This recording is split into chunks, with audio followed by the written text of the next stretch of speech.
Seeing none, what's the action of the board?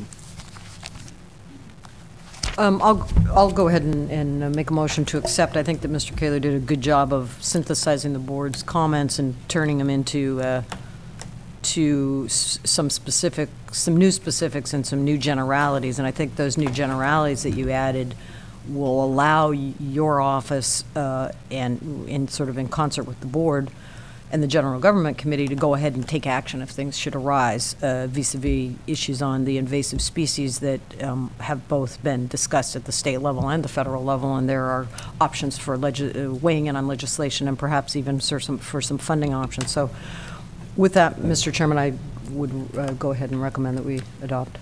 Okay. Second. Been moved and seconded. Discussion from the board level? Any public discussion on the legislative program for Mendocino County? Okay, seeing none. All those in favor of the action, please say aye. Aye. All those opposed? Okay, passes unanimously. Thank you, Thank Paul, you, board for all members. your work, and gives a good plan for the trip in the next 2 weeks. Actually, 3 weeks, I guess. Yeah, it's going to be here very soon. Yes, sir. Yes, okay, thank you. Let's see. Where are we at here? Mr. CEO, your legislative or the financial fiscal report? Thank you. Just a few brief comments in the interest of time. CSAC, RCRC, which we're a new member of, the Sheriff Association, everyone is busy right now analyzing the governor's latest proposals that he has out there for budget reductions for next year.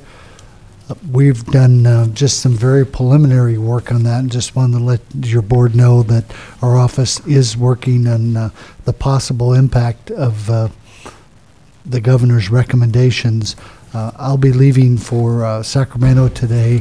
Mike Genesi of the Department of Finance has a briefing that is done every year in January to the CAO's Association. That briefing is tomorrow, I think at 8:30 in the morning.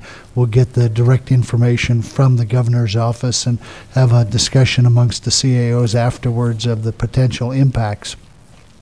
I don't want to downplay the significance of what's going on, but those of us that have been around long enough would know that in January the governor always forecasts gloom and doom and goes across the board with all his recommendations for cuts, and I think this year is no different than some of the other years when you see the governor proposing across the board reductions of 10% based on programs. It also talks about Williamson Act, cutting Williamson Act, cutting social services, IHSS. They literally have targeted everybody, but the real work will be being done over the next probably 5 weeks since the governor has declared a fiscal emergency. I believe they have until February 23rd, the legislature does, to take some action on some various items. So we will be monitoring what is going on. I don't believe in some of the preliminary discussions we've had in our office that the governor's approach this year, which is a 10% across the board through all programs, may not necessarily work for us in Mendocino County because we have some specific programs that may need additional funding this year. So we are going to be talking with our department heads at our first meeting in February, talking about strategies for possible budget reductions and impacts. For instance, the sheriff's budget will see the $500,000 rural cops money. The 10% across the budget board cuts that the governor's done means that program will be $450,000 rather than the $500,000. So if you have some specific questions, Jennifer is here as our budget czaress who knows the budget intimately. If you have some specific questions about programs, but it's our intent that most of the meat of the work that will be done we'll be discussing during the second quarterly report in February.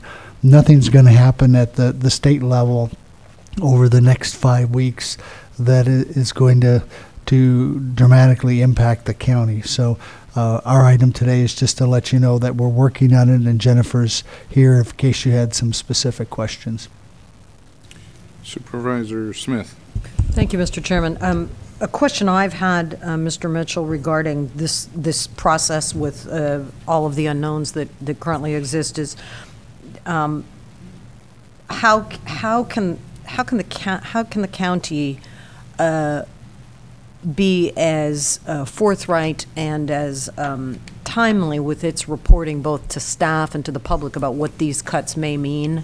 So if you had any information to share on that, and if you don't have anything additional, then you've already reported, if the board could continue to get timely reports from your trip to Sacramento and information as it's received, instead of waiting for, let's say, something like the quarterly report. If we get more timely information, to certainly bring it forward.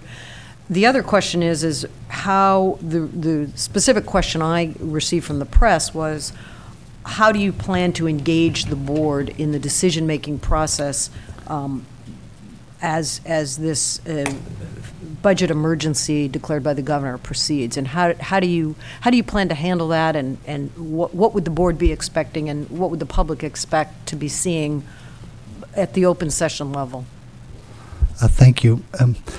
All excellent comments at our department head meeting the first week in January. We will be discussing this as an executive team and how we're going to approach the problem and get the information out. I think as people are well educated about the process and they're well educated about the necessity for the cuts, although no one likes to see cuts in programs, the more the information is communicated to them, the more their understanding of the necessity to move forward.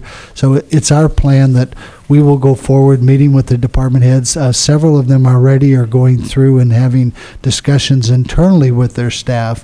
What would it be like if we had to have a 10% reduction in our overall program budget? So there are currently department heads that are going through with their senior staff and talking about that impact if it becomes necessary to do. We did send, I think, board members copies of both the CSAC position and the RCRC's positions. They're pretty similar. I think each of them do an equally good job in explaining what's going on. The advantage we have tomorrow in this meeting in Sacramento is we have access to the governor's, basically the person who works on preparing the budget, and all of the CAOs that are there and CEOs directly communicate some areas that we don't think are sellable to the governor's office and that we think are problematic, and sometimes that does have an impact in the decisions that are made. So we will we'll have it as a regular item on our agenda as we go through the process over the next few weeks. The challenge will be is we don't meet again until February 5th, and then so we'll work out a strategy as I talk with the department heads how we can continue to keep the board informed as well as the public during this gap in some of the meetings that we have. Okay, Supervisor Pinches. Just as a comment, I think I'm a little more alarmed with the financial condition of the state of California than even the governor or the legislature is, for the simple reason, in the past they have these budget deficit carryovers, which by our Constitution, they're not, by law, they don't do it, but they've been doing it for the last, it's been the norm for the last few years.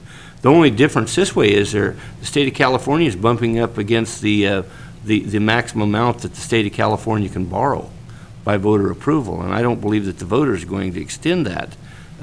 So that's going to bring on some real change. You know, the budget proposal always this time of year is they throw a lot of things out on the wall, but usually it's the famous, what they call a May revise, is what really makes the cuts. But I think that the cuts are going to be, in reality, when it comes, more drastic than what's proposed. You know, they're talking about, for instance, not taking away Prop 42 monies and not using